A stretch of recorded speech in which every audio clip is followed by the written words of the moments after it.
नमस्कार दोस्तों, भारत और ऑस्ट्रेलिया के बीच 5 मैचों की टेस्ट सीरीज की शुरुआत हो चुकी है। ये सीरीज दोनों टीमों के लिए महत्वपूर्ण है और यह साफ हो जाएगा कि कौन सी टीम विश्व टेस्ट चैंपियनशिप के फाइनल में पहुंचेगी। भारत को कम से कम 4 टेस्ट जीतने की जरूरत है, साथ ही यह भी सुनिश्चित करना होगा कि वह एक भी मैच न हारें। भारतीय कप्तान जसप्रीत बुमराह ने टॉस जीतकर पहले बल्लेबाजी का फैसला किया। भारत की पहली पारी 150 रन पर सिमट गई। टीम इंडिया के 11 बल्लेबाज मिलकर 50 ओवर भी बल्लेबाजी नहीं कर पाए। 49.3 ओवर में पूरी टीम सिमट गई। नीतीश रेड्डी ने सबसे ज़्यादा 41 रन बनाए। इसके अलावा ऋषभ पंत ने 37 रन बनाए और केएल राहुल ने 26 रन की पारी खेली। भारत की शुरुआत खराब रही थी। यशस्वी जायसवाल और तीसरे नंबर पर बल्लेबाजी करने आए देवदत्त पडिक्कल खाता खोले बिना पवेलियन लौटे। विराट कोहली 5 रन बनाए और ध्रुव जुरेल 11 रन बनाकर आउट हुए। वॉशिंगटन सुंदर भी 4 रन बना सके। पंत और नीतीश ने 7वें विकेट के लिए 48 रन की साझेदारी निभाई। इस साझेदारी को कमिंस ने तोड़ा। पंत के आउट होते ही भारतीय पारी 150 रन पर सिमट गई। हर्षित राणा 7 रन और बुमराह 8 रन बनाकर आउट हुए। ऑस्ट्रेलिया की ओर से जोश हेजलवुड ने 4 विकेट लिए। वहीं मिचेल स्टॉक, पैट कमिंस और मार्श को 2-2 विकेट मिले। इसी के साथ चाय का समय भी हो गया। 150 रन का पीछा करते हुए ऑस्ट्रेलिया की शुरुआत खराब रही थी। तीसरे ही ओवर में बुमराह ने नाथन मैकस्वीनी को एलबीडब्ल्यू आउट किया। वह 10 रन बना सके। इसके बाद बुमराह ने उस्मान ख्वाजा को कोहली के हाथों कैच कराया। फिर अगली ही गेंद पर स्टीव स्मिथ को एलबीडब्ल्यू आउट किया। ख्वाजा 8 रन और स्मिथ खाता नहीं खोल सके। ट्रेविस हेड को डेब्यू कर रहे तेज गेंदबाज हर्षित राणा ने क्लीन बोल्ड किया। वह 11 रन बना सके।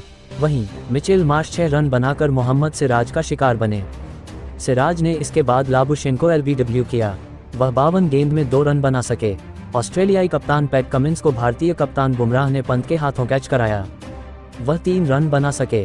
फिलहाल एलेक्स कैरी 19 रन और मिचेल स्टॉक 6 रन बनाकर नाबाद हैं। बुमराह के अलावा मोहम्मद सिराज ने 2 विकेट लिए, जबकि हर्षित राणा को 1 विकेट मिला। पैट टेस्ट के पहले दिन का खेल समाप्त हो चुका है। ऑस्ट्रेलिया ने अपनी पहली पारी में 7 विकेट गंवाकर 67 रन बना लिए हैं। भारत ने अपनी पहली पारी में 150 रन बनाए थे। इस लिहाज से ऑस्ट्रेलिया अब भी 83 रन पीछे है। भारतीय बल्लेबाजी के फ्लॉप रहने के बाद और 150 रन पर ऑल आउट होने के बाद ऐसा लग रहा था कि ऑस्ट्रेलिया हावी है, लेकिन ऑस्ट्रेलिया की पहली पारी और भी खराब रही। अभी तक कोई भी कंगारू बल्लेबाज 20 के आंकड़े से ऊपर नहीं जा सका है। भारत की ओर से जसप्रीत बुमराह ने अब तक 4 विकेट लिए हैं। नमस्कार दोस्तों, भारत और ऑस्ट्रेलिया के बीच बॉर्डर गावस्कर ट्रॉफी की शुरुआत शुक्रवार से होने जा रही है। दोनों टीमों के बीच 5 मैचों की टेस्ट सीरीज खेली जानी है। भारतीय टीम की नज़रें ऑस्ट्रेलिया में लगातार तीसरी टेस्ट सीरीज जीतने पर लगी होंगी, जबकि पैट कमिंस की अगुवाई वाली कंगारू टीम भी पलटवार के लिए तैयार होगी। भारत ने 2018 से 19 और 2020 से 21 दौरों पर ऑस्ट्रेलिया को हराया था। भारत और ऑस्ट्रेलिया के बीच इस बहुप्रतीक्षित टेस्ट सीरीज का इंतजार दोनों टीमों के प्रशंसकों को रहता है। 2018 से पहले भारत ने ऑस्ट्रेलिया में कभी टेस्ट सीरीज नहीं जीती थी, लेकिन पिछले 2 दौरों पर वह कंगारू टीम पर हावी रही है। नियमित भारतीय कप्तान रोहित शर्मा शुरुआती मैच के लिए भले ही उपलब्ध नहीं होंगे, लेकिन वह सीरीज के शेष 4 मैचों में टीम की कमान संभालेंगे। भारत को हाल ही में न्यूजीलैंड के खिलाफ 3 मैचों की टेस्ट सीरीज में 0-3 से हार का सामना करना पड़ा था। भारत का मनोबल इससे जरूर गिरा होगा, लेकिन वह अतीत में किए गए प्रदर्शन से प्रेरणा लेकर इस सीरीज में उतरेगी। न्यूजीलैंड के खिलाफ टेस्ट सीरीज से पहले भारत के लिए रिकॉर्ड तीसरी बार विश्व टेस्ट चैंपियनशिप फाइनल में प्रवेश लगभग तय लग रहा था, लेकिन अब मंजिल काफ़ी दूर नजर आ रही है। भारत को इसके लिए ऑस्ट्रेलिया को हर हाल में 4-0 से हराना होगा। भारतीय खिलाड़ियों को भी पता है कि यह इतना आसान नहीं होने वाला है, इसलिए वे इस सीरीज में अपनी पूरी ताकत के साथ उतरेंगे। न्यूजीलैंड के खिलाफ घरेलू मैदान पर मिली करारी हार के बाद मुख्य कोच गौतम गंभीर सबसे ज़्यादा निशाने पर आए थे और उनके लिए ऑस्ट्रेलिया के खिलाफ टेस्ट सीरीज काफ़ी महत्वपूर्ण है। विराट कोहली और रोहित के साथ ही गंभीर के लिए ये सीरीज काफ़ी मायने रखती है, क्योंकि एक और हार उनके लिए आगे का सफ़र काफ़ी मुश्किल बना सकती है। भारत और ऑस्ट्रेलिया के बीच 5 मैचों की टेस्ट सीरीज का पहला मैच शुक्रवार यानी 22 नवंबर से खेला जाएगा। 5 मैचों की टेस्ट सीरीज का पहला मैच पर्थ के पर्थ स्टेडियम पर खेला जाएगा। मैच भारतीय समयानुसार सुबह 7:30 से शुरू होगा। टॉस इससे आधे घंटे पहले यानी सुबह 7:20 से होगा। भारत और ऑस्ट्रेलिया के बीच 5 मैचों की टेस्ट सीरीज के पहले मैच को ऑनलाइन डिज्नी हॉटस्टार ऐप पर देख सकते हैं। नमस्कार दोस्तों, ऑस्ट्रेलिया के खिलाफ सीरीज के शुरुआती मैच से पहले शुभमन गिल का अंगूठा फ्रैक्चर होना निश्चित रूप से भारत के लिए एक झटका है। लेकिन पूर्व कप्तान सौरव गांगुली का मानना है कि टीम के पास शुक्रवार से शुरू हो रही बॉर्डर गावस्कर ट्रॉफी में घरेलू मैदान पर हाल ही में मिली करारी हार से उबरने के लिए गुणवत्ता और मानसिक शक्ति है। गिल के नाम 29 टेस्ट में 5 शतक हैं। उन्होंने भारत के पिछले ऑस्ट्रेलिया दौरे पर मेलबर्न और ब्रिस्बेन में अर्धशतकीय पारियों के साथ टीम को जीत दिलाने में अहम भूमिका निभाई थी। वह टीम के अभ्यास के दौरान अंगूठे में फ्रैक्चर के कारण सीरीज के शुरुआती मैच में नहीं खेल पाएंगे, जबकि दूसरे टेस्ट में भी उनकी वापसी संदिग्ध है। शुभमन की चोट टीम के लिए झटका है, क्योंकि वह अच्छी लय में बल्लेबाजी कर रहे थे। उन्होंने ऑस्ट्रेलिया में रन बनाए हैं। अंगूठे में फ्रैक्चर के कारण वह 2 टेस्ट मैचों से बाहर हो सकते हैं। भारतीय क्रिकेट बोर्ड के इस पूर्व अध्यक्ष ने कहा, मेरा मानना है कि पहले टेस्ट के दौरान रोहित और शुभमन की अनुपस्थिति में अन्य बल्लेबाज जिम्मेदारी उठाएंगे। मुझे नहीं लगता कि न्यूजीलैंड से हार का इस सीरीज पर कोई असर पड़ेगा। हार्दिक पांड्या अब टेस्ट मैच नहीं खेल रहे हैं और भारत के पास तेज गेंदबाजी करने वाले हरफनमौला खिलाड़ियों की कमी है। टीम में नीतीश कुमार रेड्डी है, लेकिन उन्हें अब भी टेस्ट पदार्पण करना है। गांगुली का मानना है कि आंध्र प्रदेश के इस खिलाड़ी को चुनिंदा परिस्थितियों में मौका दिया जाना चाहिए। इस पूर्व दिग्गज ने कहा, पेर्थ और ब्रिस्बेन में 2 विशेषज्ञ स्पिनर को खिलाने का कोई मतलब नहीं है। आपको रेड्डी को इन परिस्थितियों में अंतिम एकादश में शामिल करने का तरीका ढूंढना होगा। वह निचले क्रम के लिए अच्छा बल्लेबाज है, इससे टीम का संतुलन बेहतर होगा। गांगुली ने कहा कि मोहम्मद शमी को 6 दिसंबर से होने वाले दूसरे टेस्ट के लिए एडिलेड भेजा जाना चाहिए था। एडिलेड में टीम गुलाबी गेंद से दिन रात टेस्ट खेलेगी। भारतीय चयनकर्ताओं की सोच हालांकि गांगुली से नहीं मिलती है। टखने की चोट से उबरने के बाद बंगाल के लिए रणजी मैच में प्रभावी प्रदर्शन करने वाले शमी की वापसी में चयनकर्ता जल्दबाजी नहीं करना चाहते हैं। बीसीसीआई की मेडिकल टीम और राष्ट्रीय चयनकर्ता चाहते हैं कि शमी सैयद मुश्ताक अली ट्रॉफी में कुछ और प्रतिस्पर्धी मैच खेलें, जिससे ये देखा जा सके कि कई मैचों के बाद भी उनका शरीर ठीक है या नहीं, फिर भले ही यह सफ़ेद गेंद का टूर्नामेंट हो। गांगुली ने कहा, शमी ने लगभग 45 ओवर गेंदबाजी की और मैदान पर क्षेत्र रक्षण के लिए 100 से अधिक ओवर तक मैदान पर रहे। ये ऑस्ट्रेलिया भेजे जाने के लिए पर्याप्त फिटनेस है। इस दौरे पर आपको जसप्रीत बुमराह के साथ उनके जैसे क्षमता वाले गेंदबाज की जरूरत है। न्यूजीलैंड के खिलाफ घरेलू सीरीज में हार के बाद टीम में बदलाव की बात हो रही है, लेकिन 51 साल के गांगुली इन बातों को ज़्यादा तवज्जो नहीं देना चाहते हैं। उन्होंने कहा, टीम में बदलाव जब होना होगा तब होगा। मुझे लगता है कि किसी भी खिलाड़ी का आकलन उसकी उम्र को देखकर नहीं करना चाहिए। खिलाड़ी के आकलन के लिए सिर्फ फॉर्म और फिटनेस पैमाना होना चाहिए। गांगुली ने कहा कि उन्हें उम्मीद है कि विराट कोहली और ऋषभ पंत ऑस्ट्रेलिया में शानदार बल्लेबाजी करेंगे। उन्होंने कहा, मुझे विराट कोहली पर पूरा विश्वास है। उन्होंने अपने प्रदर्शन से इसे साबित किया है और उनके लिए ये सीरीज़ अच्छी होगी। इस सीरीज में भारत की सफलता काफ़ी कुछ कोहली और पंत की बल्लेबाजी पर निर्भर करेगी। अगर ये दोनों अच्छा करते हैं तो भारत के लिए ये सीरीज अच्छी होगी। गांगुली ने टीम के पूरी तरह से तैयार नहीं होने की बातों को भी नकारते हुए कहा, टीम की तैयारी तब कम मानी जाती जब वे लंबे समय के बाद टेस्ट खेलते। इस टीम ने पिछले 2 महीने में 5 टेस्ट मैच खेले हैं। ऐसे में इस तरह का सवाल कहां से उठता है। गांगुली ने कहा, मैं समझ सकता हूं कि न्यूजीलैंड के खिलाफ हार अप्रत्याशित थी, लेकिन आपको ये समझना होगा कि हमने बेहद मुश्किल पिच पर ये मैच खेले थे। ऑस्ट्रेलिया में पिच बल्लेबाजी के लिए अच्छी होगी। क्रिकेट टीम को 22 नवंबर से ऑस्ट्रेलिया के खिलाफ बॉर्डर गावस्कर ट्रॉफी का आगाज करना है। पहले जहां बॉर्डर गावस्कर ट्रॉफी में 4 टेस्ट मैच होते थे, इस बार यहां 5 टेस्ट मैच खेले जाने हैं। ऑस्ट्रेलिया के खिलाफ इस चैलेंजिंग टेस्ट सीरीज से पहले भारतीय ग्रुप में किस तरह की बातें हो रही हैं, इस पर स्टैंड इन कप्तान जसप्रीत बुमराह ने रोशनी डाली है। रोहित शर्मा 15 नवंबर को दूसरी बार पिता बने हैं और इसी वजह से वह ऑस्ट्रेलिया के खिलाफ पहले टेस्ट मैच के लिए उपलब्ध नहीं रहेंगे। टेस्ट टीम के उप कप्तान जसप्रीत बुमराह भारतीय टीम की कमान पेर्थ टेस्ट मैच में संभालते हुए नजर आएंगे। 2 साल बाद बुमराह टेस्ट मैच में कप्तानी करने उतरेंगे। इससे पहले वह इंग्लैंड के खिलाफ एक मैच में कप्तानी कर चुके हैं। बुमराह ने कहा कि टीम इंडिया में खुद पर विश्वास रखने की बात सबसे ज़्यादा हो रही है। बुमराह ने कहा, किसी भी कंडीशन में जो एक चीज़ सबसे ज़्यादा मायने रखती है वह है खुद पर विश्वास बनाए रखना। टीम इंडिया में अभी इसको लेकर ही सबसे ज़्यादा बात हो रही है।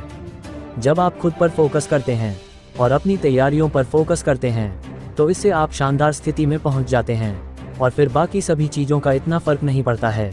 भारतीय क्रिकेट टीम न्यूजीलैंड के खिलाफ होम टेस्ट सीरीज़ में 0-3 से क्लीन स्वीप झेलकर ऑस्ट्रेलिया में पहुंची है और ऐसे में टीम का आत्मविश्वास थोड़ा डगमगाया भी हो सकता है। लेकिन बुमराह ने कहा कि टीम का फोकस अभी सिर्फ अपनी तैयारियों पर है।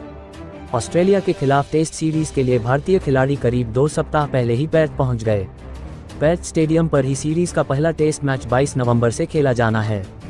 ऑस्ट्रेलिया में टीम इंडिया को टेस्ट सीरीज 4-0 से जीतनी होगी, तभी वह बाकी टीमों के रिजल्ट पर निर्भर रहे बिना आईसीसी वर्ल्ड टेस्ट चैंपियनशिप के फाइनल में जगह बना सकती है। आईसीसी वर्ल्ड टेस्ट चैंपियनशिप 2023 से 25 के तहत भारतीय क्रिकेट टीम अपनी आखिरी टेस्ट सीरीज 22 नवंबर से ऑस्ट्रेलिया के खिलाफ खेलेगी। 5 मैचों की टेस्ट सीरीज का पहला मैच पर्थ स्टेडियम में खेला जाना है। बॉर्डर गावस्कर ट्रॉफी में इससे पहले 4 टेस्ट मैच हुआ करते थे, लेकिन इस बार 5 टेस्ट मैच खेले जाने हैं। सीरीज का पहला टेस्ट मैच 22 नवंबर से खेला जाना है, लेकिन इसे देखने के लिए भारत में आपको कब और कितने बजे जगना पड़ेगा, कौन सा सेशन कितने बजे शुरू होगा और कितने बजे खत्म होगा, इसके अलावा कहां इसकी लाइव स्ट्रीमिंग देखी जा सकेगी, ये सब हम आपको बताते हैं। इससे पहले अगर आप मेरे चैनल पर नए हैं तो इस चैनल को सब्सक्राइब जरूर करें। और आज का लाइक टारगेट है 1000। पर्थ में खेले जाने वाले पहले टेस्ट मैच का पहला सेशन भारतीय समय के मुताबिक सुबह 7:50 पर शुरू होगा। इसका मतलब टॉस करीब आधे घंटे पहले यानी कि 7:20 पर होगा। पहला सेशन 7:50 से सुबह 9:50 तक चलेगा। लंच ब्रेक के बाद दूसरे सेशन का खेल 10:30 से दोपहर 12:30 तक होगा। इसके बाद टी ब्रेक होगा और आखिरी सेशन का खेल दोपहर 12:50 से 2:50 तक चलेगा और फिर स्टंप्स हो जाएगा। ये जो समय दिया गया है वह सब भारतीय समय के मुताबिक है। भारत बनाम ऑस्ट्रेलिया टेस्ट सीरीज की लाइव स्ट्रीमिंग भारत में आप डिज्नी प्लस हॉटस्टार पर देख पाएंगे। पहले टेस्ट मैच के लिए भारतीय टीम के कप्तान रोहित शर्मा के अलावा शुभमन गिल भी सिलेक्शन के लिए उपलब्ध नहीं रहेंगे। रोहित शर्मा की पत्नी रितिका सजदेह ने 15 नवंबर को बेटे को जन्म दिया है। रोहित दूसरे टेस्ट मैच से भारतीय टीम में वापसी कर सकते हैं। वहीं दूसरे टेस्ट मैच से पहले मोहम्मद शमी के भी टीम इंडिया से जुड़ने की उम्मीद है। शुभमन गिल भी दूसरे टेस्ट मैच तक फिट होकर टीम में वापसी कर सकते हैं। नमस्कार दोस्तों, ऑस्ट्रेलिया के खिलाफ सीरीज के शुरुआती मैच से पहले शुभमन गिल का अंगूठा फ्रैक्चर होना निश्चित रूप से भारत के लिए एक झटका है, लेकिन पूर्व कप्तान सौरव गांगुली का मानना है कि टीम के पास शुक्रवार से शुरू हो रही बॉर्डर गावस्कर ट्रॉफी में घरेलू मैदान पर हाल ही में मिली करारी हार से उबरने के लिए गुणवत्ता और मानसिक शक्ति है। गिल के नाम 29 टेस्ट में 5 शतक हैं। उन्होंने भारत के पिछले ऑस्ट्रेलिया दौरे पर मेलबर्न और ब्रिस्बेन में अर्धशतकीय पारियों के साथ टीम को जीत दिलाने में अहम भूमिका निभाई थी। वह टीम के अभ्यास के दौरान अंगूठे में फ्रैक्चर के कारण सीरीज के शुरुआती मैच में नहीं खेल पाएंगे, जबकि दूसरे टेस्ट में भी उनकी वापसी संदिग्ध है। शुभमन की चोट टीम के लिए झटका है, क्योंकि वह अच्छी लय में बल्लेबाजी कर रहे थे। उन्होंने ऑस्ट्रेलिया में रन बनाए हैं। अंगूठे में फ्रैक्चर के कारण वह 2 टेस्ट मैचों से बाहर हो सकते हैं। भारतीय क्रिकेट बोर्ड के इस पूर्व अध्यक्ष ने कहा, मेरा मानना है कि पहले टेस्ट के दौरान रोहित और शुभमन की अनुपस्थिति में अन्य बल्लेबाज जिम्मेदारी उठाएंगे। मुझे नहीं लगता कि न्यूजीलैंड से हार का इस सीरीज पर कोई असर पड़ेगा। हार्दिक पांड्या अब टेस्ट मैच नहीं खेल रहे हैं और भारत के पास तेज गेंदबाजी करने वाले हरफनमौला खिलाड़ियों की कमी है। टीम में नीतीश कुमार रेड्डी है, लेकिन उन्हें अब भी टेस्ट पदार्पण करना है। गांगुली का मानना है कि आंध्र प्रदेश के इस खिलाड़ी को चुनिंदा परिस्थितियों में मौका दिया जाना चाहिए। इस पूर्व दिग्गज ने कहा, पर्थ और ब्रिस्बेन में 2 विशेषज्ञ स्पिनर को खिलाने का कोई मतलब नहीं है। आपको रेड्डी को इन परिस्थितियों में अंतिम एकादश में शामिल करने का तरीका ढूंढना होगा। वह निचले क्रम के लिए अच्छा बल्लेबाज है, इससे टीम का संतुलन बेहतर होगा। गांगुली ने कहा कि मोहम्मद शमी को 6 दिसंबर से होने वाले दूसरे टेस्ट के लिए एडिलेड भेजा जाना चाहिए था। एडिलेड में टीम गुलाबी गेंद से दिन रात टेस्ट खेलेगी। भारतीय चयनकर्ताओं की सोच हालांकि गांगुली से नहीं मिलती है। टखने की चोट से उबरने के बाद बंगाल के लिए रणजी मैच में प्रभावी प्रदर्शन करने वाले शमी की वापसी में चयनकर्ता जल्दबाजी नहीं करना चाहते हैं। बीसीसीआई की मेडिकल टीम और राष्ट्रीय चयनकर्ता चाहते हैं कि शमी सैयद मुश्ताक अली ट्रॉफी में कुछ और प्रतिस्पर्धी मैच खेलें, जिससे ये देखा जा सके कि कई मैचों के बाद भी उनका शरीर ठीक है या नहीं, फिर भले ही यह सफ़ेद गेंद का टूर्नामेंट हो। गांगुली ने कहा, शमी ने लगभग 45 ओवर गेंदबाजी की और मैदान पर क्षेत्र रक्षण के लिए 100 से अधिक ओवर तक मैदान पर रहे। ये ऑस्ट्रेलिया भेजे जाने के लिए पर्याप्त फिटनेस है। इस दौरे पर आपको जसप्रीत बुमराह के साथ उनके जैसे क्षमता वाले गेंदबाज की जरूरत है। न्यूजीलैंड के खिलाफ घरेलू सीरीज में हार के बाद टीम में बदलाव की बात हो रही है, लेकिन 51 साल के गांगुली इन बातों को ज़्यादा तवज्जो नहीं देना चाहते हैं। उन्होंने कहा, टीम में बदलाव जब होना होगा तब होगा। मुझे लगता है कि किसी भी खिलाड़ी का आकलन उसकी उम्र को देखकर नहीं करना चाहिए। खिलाड़ी के आकलन के लिए सिर्फ फॉर्म और फिटनेस पैमाना होना चाहिए। गांगुली ने कहा कि उन्हें उम्मीद है कि विराट कोहली और ऋषभ पंत ऑस्ट्रेलिया में शानदार बल्लेबाजी करेंगे। उन्होंने कहा, मुझे विराट कोहली पर पूरा विश्वास है। उन्होंने अपने प्रदर्शन से इसे साबित किया है और उनके लिए ये सीरीज अच्छी होगी। इस सीरीज में भारत की सफलता काफ़ी कुछ कोहली और पंत की बल्लेबाजी पर निर्भर करेगी। अगर ये दोनों अच्छा करते हैं तो भारत के लिए ये सीरीज अच्छी होगी। गांगुली ने टीम के पूरी तरह से तैयार नहीं होने की बातों को भी नकारते हुए कहा, टीम की तैयारी तब कम मानी जाती जब वे लंबे समय के बाद टेस्ट खेलते। इस टीम ने पिछले 2 महीने में 5 टेस्ट मैच खेले हैं। ऐसे में इस तरह का सवाल कहां से उठता है। गांगुली ने कहा, मैं समझ सकता हूं कि न्यूजीलैंड के खिलाफ हार अप्रत्याशित थी, लेकिन आपको ये समझना होगा कि हमने बेहद मुश्किल पिच पर ये मैच खेले थे। ऑस्ट्रेलिया में पिच बल्लेबाजी के लिए अच्छी होगी। ऐसे ही खबर के लिए इस चैनल को सब्सक्राइब जरूर करें।